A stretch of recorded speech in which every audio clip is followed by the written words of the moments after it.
Hello दोस्तों, कैसे हैं आप सब। मैं रोहित सिंह अपने YouTube channel Rohit chemistry classes में आप सभी का स्वागत करता हूं।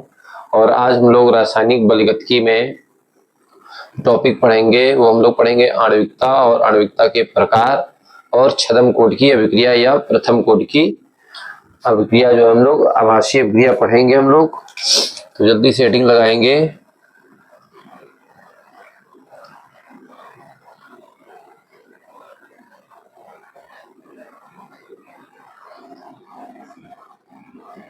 अभिक्रिया की आणविकता या इसी को मॉलिक्युलरिटी भी बोलते हैं। आणविकता को मॉलिक्युलरिटी, अभिक्रिया की आणविकता। देखिए, जो अभिक्रिया की आणविकता होती है वो किसी भी रासायनिक अभिक्रिया में जितनी संख्या में अभिकारक अणु भाग ले रहे होते हैं वह अभिकारक अणुओं की जो संख्या होती है उस रासायनिक अभिक्रिया की आणविकता कहलाती है। तो हम लोग इसमें डिफिनेशन में लिखेंगे, किसी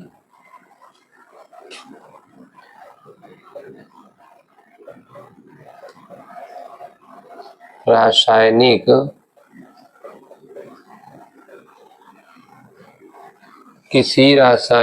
अभिक्रिया जिसमें किसी रासायनिक अभिक्रिया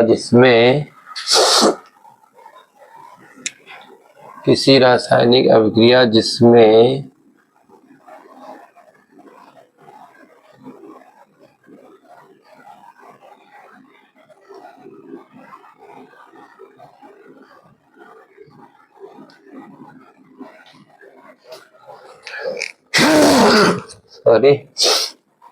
किसी रासायनिक अभिक्रिया जिसमें जितने अभिकारक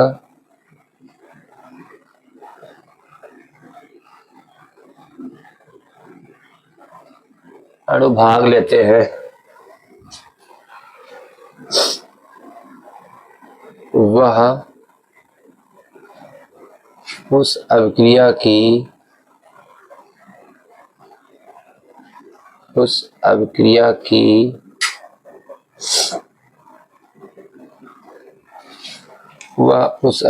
की आणविकता कहलाती है। वह उस अभिक्रिया की आणविकता कहलाती है। एग्जाम्पल में आप देखेंगे, जैसे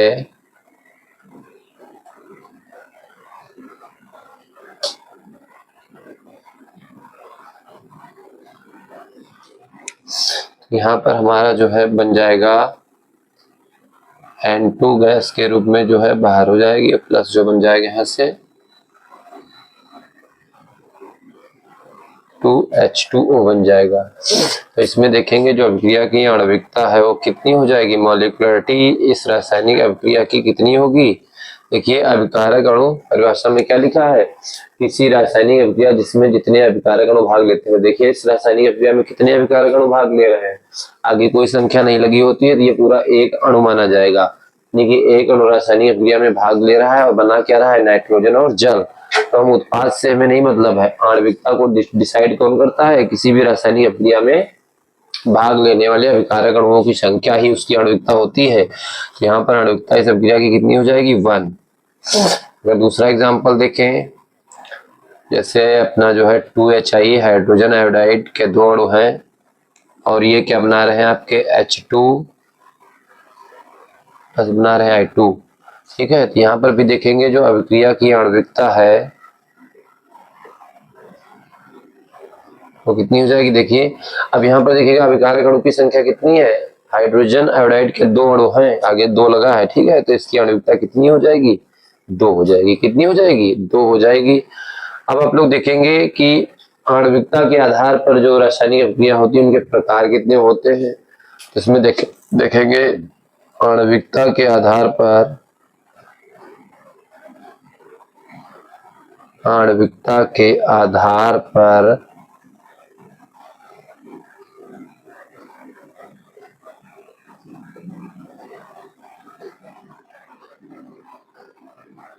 रासायनिक अभिक्रिया के प्रकार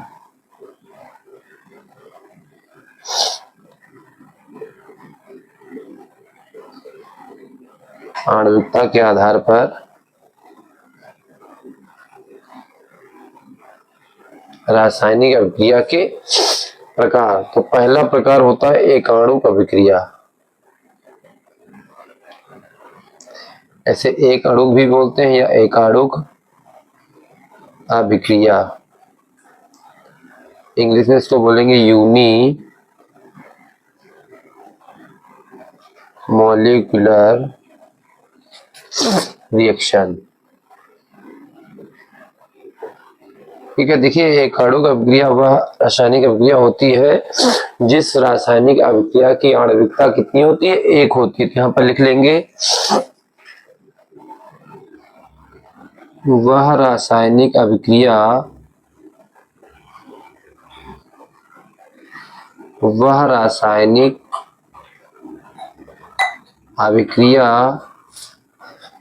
जिसकी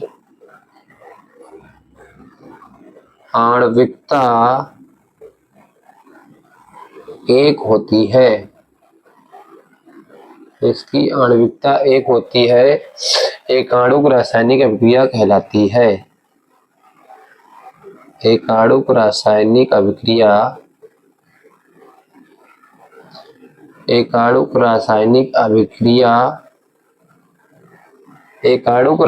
अभिक्रिया कहलाती है। सिंपल सी परिभाषा है, ऐसी रासायनिक अभिक्रिया जिसकी आणविकता कितनी होगी, जिसमें एक अभिकारक अणु भाग ले रहा होगा, तो ऐसी रासायनिक अभिक्रिया जो होगी हमारी वो एकाणुक रासायनिक अभिक्रिया होगी। एग्जाम्पल अगर इसका देखेंगे तो जो अभी हमने एग्जाम्पल यहाँ पर यूज किया, देखो इस एग्जाम्पल को हम यहाँ पर यूज कर सकते हैं। NH4 NO2 और यहाँ से N2 बनेगा और प्लस बन जाएगा जल। यहाँ पर देखिए इस अभिक्रिया की आणविकता कितनी है, एक है।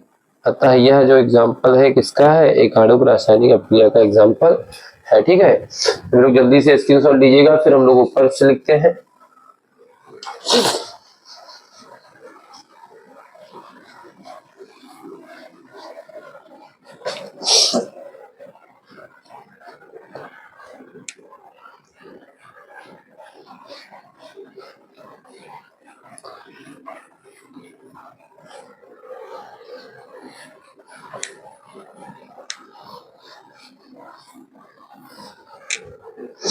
दूसरा देखेंगे, इसमें द्विअणुक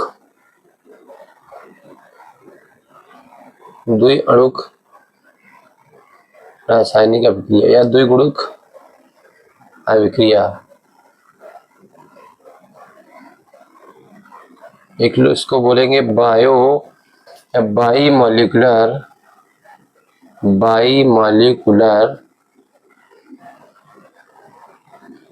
रिएक्शन। अब ये जो बाई मॉलिक्यूलर रिएक्शन जो होगी या द्विअणुक जो रासायनिक अभिक्रिया होंगी, ऐसी रासायनिक अभिक्रिया है जिनकी आणविकता 2 होगी, जिनमें अभिकारक अणुओं की संख्या कितनी होगी, 2 होगी। इसमें लिख लेंगे वह रासायनिक अभिक्रिया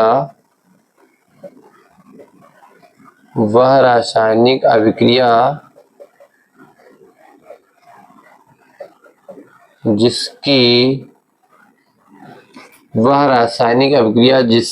आणविकता 2 होती है, द्विअणुक अभिक्रिया कहलाती है।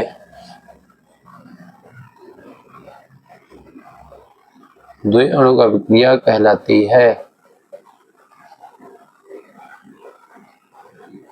जैसे अभी हमने हाइड्रोजन आयोडाइड का एग्जांपल आपको बताया था कि हाइड्रोजन H2 + I2 में टूट जाएगा।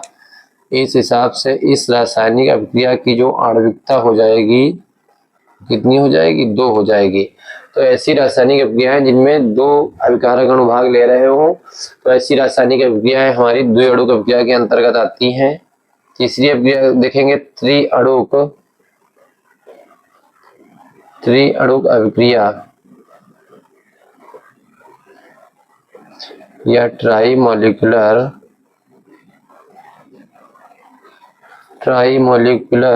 रिएक्शन।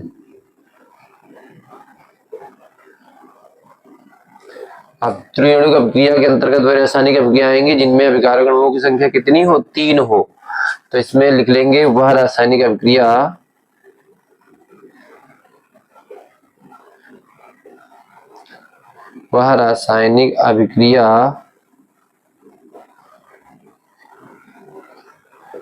जिसकी आणविकता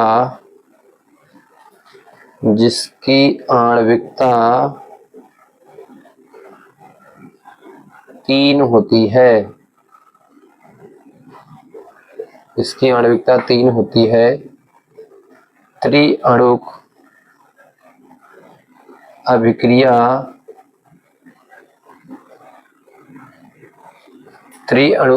कहलाती है।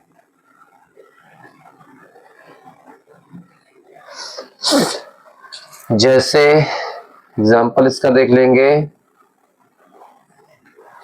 जैसे 2FeCl3 प्लस SnCl2, इसकी जब रिएक्शन कराएंगे तो इधर बनेगा आपका 2FeCl2 प्लस SnCl4 बनेगा।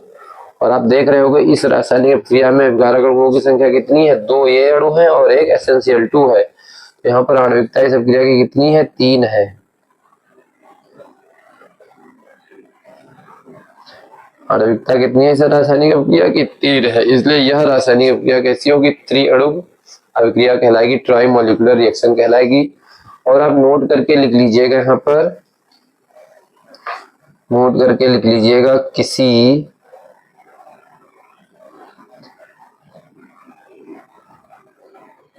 किसी रासायनिक अभिक्रिया की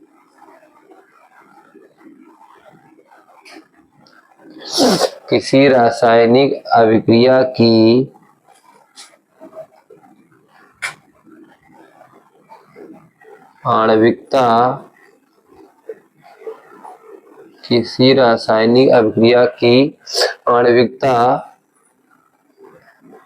3 से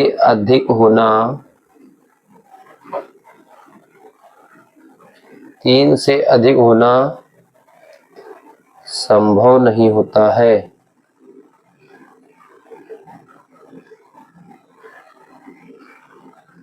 होने को हो सकता है, लेकिन बहुत ही ऐसे रेयर केस होते हैं कि किसी भी रासायनिक अभिक्रिया की आणविकता जो हो वो 3 से अधिक हो। ठीक है, जल्दी से आप लोग स्क्रीनशॉट लीजिएगा, इसका स्क्रीनशॉट लीजिए सभी लोग जल्दी से।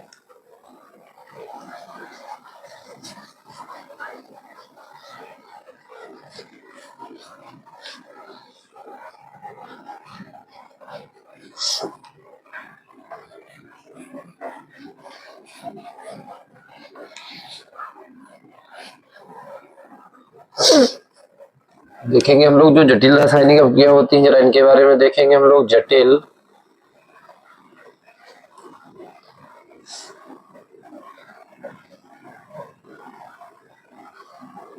रासायनिक अभिक्रिया क्या होती है, कॉम्प्लेक्स केमिकल रिएक्शन क्या होती है। ठीक है, जो भी जटिल रासायनिक अभिक्रियाएं होती हैं, ये सभी रासायनिक अभिक्रियाएं की आणविकता जो होती है वो क्या होती है, 3 से ज्यादा हो सकती है। और ऐसी रासायनिक अभिक्रियाएं जो होती हैं, जटिल रासायनिक अभिक्रियाएं कई पदों में या कई स्टेप में संपन्न होती हैं। तो लिख लेंगे ऐसी रासायनिक अभिक्रियाएं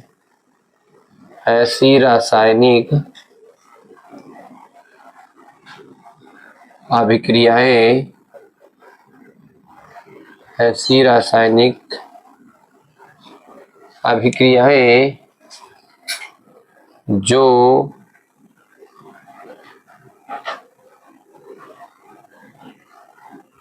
2 या 2 से अधिक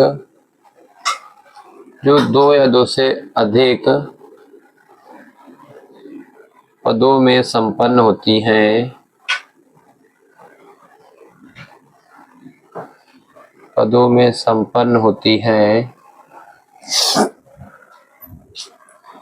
तथा इनकी आणविकता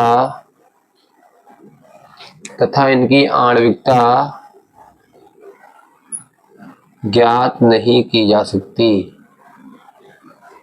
ज्ञात नहीं की जा सकती है। जबकि जबकि ऐसी अभिक्रियाओं की जबकि ऐसी अभिक्रियाओं की जबकि ऐसी अभिक्रियाओं की कोटि निर्धारित की जा सकती है। जबकि ऐसी रासायनिक अभिक्रियाओं की कोटि निर्धारित की जा सकती है। ठीक है। और जो रासायनिक अभिक्रिया का जो वेग होगा वह अभिक्रिया के सबसे स्लो स्टेप यानी मंद स्टेप पर या मंद स्टेप पर जो है मंद पद पर अभिक्रिया का वेग निर्भर करता है इनमें। अच्छा लिख लीजिएगा, अभिक्रिया का वेग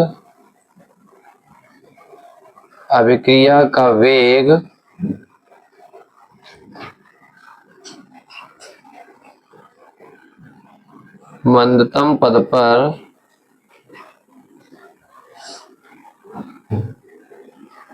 अभिक्रिया का वेग मंदतम पद पर निर्भर करता है। ठीक है। अब हम लोग देखेंगे टॉपिक और जो है एग्जाम में बोर्ड एग्जाम में पूछा जाता है कि जो है आपकी छदम एकाणु का अभिक्रिया क्या है या छदम प्रथम कोटि की अभिक्रिया क्या होती है, तो हेडिंग लगाएंगे। अगली हेडिंग जो है छदम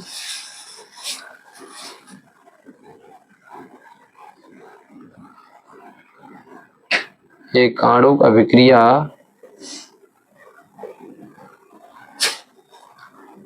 या छदम प्रथम कोटि अभिक्रिया। नाम से ही पता चल रहा है छदम का मतलब होता है आभासी, छद्म का मतलब क्या होता है आभासी। इसको जो है स्यूडो यूनिमोलिकुलर रिएक्शन या स्यूडो फर्स्ट ऑर्डर रिएक्शन भी बोलते हैं। स्यूडो से मतलब होता है आभासी। ये जो छदम एकाणु का अभिक्रिया या छदम प्रथम कोटि की अभिक्रिया जो होती है इसका मतलब यही होता है कि ऐसी रासायनिक अभिक्रियाएं जिनकी कोटि एक होती है तथा उनकी आणविकता जो है एक से अधिक होती है, तो ऐसी रासायनिक अभिक्रियाएं इनके अंतर्गत आती हैं। इसमें लिख लेंगे ऐसी रासायनिक अभिक्रिया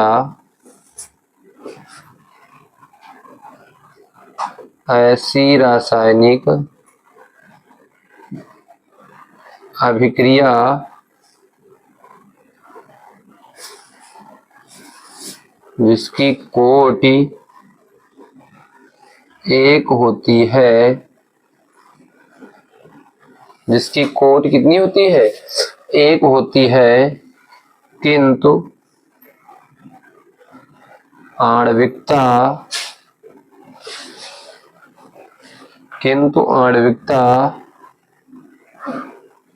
एक से अधिक होती है, किंतु आणविकता एक से अधिक होती है। छदम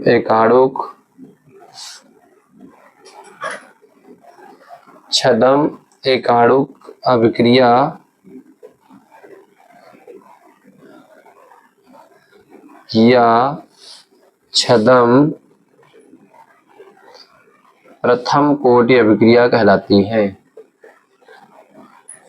छदम प्रथम कोटि अभिक्रिया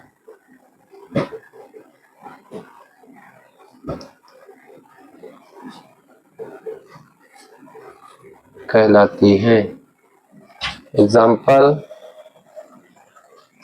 देखेंगे आप सभी लोग, जैसे आपका C12H22O11 इसका जो कराते हैं जल अपघटन, ये आपका सुक्रोज है। क्या है आपका सुक्रोज, C12H22O11 और H2O क्या आपका जल है। जब इसका जल अपघटन कराया जाता है तो ये सुक्रोज जो है ग्लूकोज और फ्रक्टोज में टूट जाता है। ठीक है, ग्लूकोज और फ्रक्टोज में टूट जाता है। ग्लूकोज और फ्रक्टोज के जो मॉलिक्यूलर फार्मूला होता है, अणुसूत्र होता है, वो सेम होता है, खाली इनका स्ट्रक्चर में डिफरेंट होता है। ठीक है, डिफरेंस होता है। तो इस हिसाब से अब इस अभिक्रिया को आप देख रहे होंगे तो इसमें आपको लग रहा होगा कि इस अभिक्रिया की आणविकता कितनी है। एक तो इसमें ग्लूकोज का है और एक इसमें किसका है, जल का है। और इसका मतलब इस अभिक्रिया की आणविकता कितनी हुई, इस अभिक्रिया की आणविकता कितनी हो गई, 2। और छद्म-कोट की अभिक्रिया होती क्या है, जिनकी आणविकता 1 से अधिक होती है। तो यहाँ पर देखो आणविकता 1 से अधिक है, 2 है, और कोटि कितनी होती है, 1। और अभिक्रिया की कोटि क्या होती है, वो वेग निर्धारक होती है। यानी कि यहाँ इस अभिक्रिया का जो वेग होगा क्या होगा, R बराबर जो K होगा वो किसके वेग पर, किसकी सांद्रता पर निर्भर करेगा, यहाँ पर सुक्रोज की, C12H22O11। यानी कि ये यहाँ पर जो है अभिक्रिया का वेग जल की मात्रा पर निर्भर नहीं करेगा, किसकी मात्रा पर निर्भर करेगा, सुक्रोज की सांद्रता पर निर्भर करेगा। और जो जल होता है यहाँ पर वो अधिक मात्रा में होता है, ये भी आप ध्यान रखेंगे। और अभिक्रिया का वेग किस पर निर्भर करता है, कम मात्रा वाले अभिकारक पर, यानी कि सुक्रोज की सांद्रता पर यहाँ पर निर्भर करेगा। और इस हिसाब से अभिक्रिया की कोटि कितनी हो जाएगी, यहाँ से अगर देखें अभिक्रिया की कोटि कितनी हो जाएगी, 1 हो जाएगी। इस पर 1 लगा लेंगे, क्योंकि अभिक्रिया का वेग और केवल किसकी सांद्रता पर निर्भर कर रहा है, सुक्रोज की। अगर इसका और एग्जांपल हम लोग देखें तो CH3 C00C2H5, और इसका करा दें हम लोग क्या, जल अपघटन। ये आपका क्या है, एथिल एसीटेट है, और इसका अगर जल अपघटन करा दें तो एक यहाँ पर बन जाएगा CH3 COOH, और एक आपका बन जाएगा यहाँ पर C2H5OH, यानी alcohol.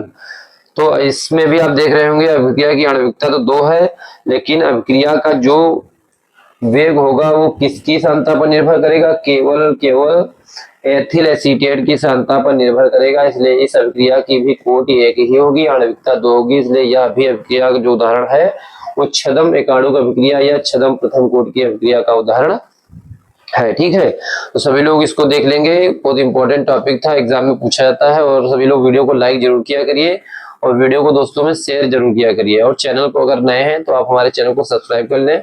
Thank you for watching this video.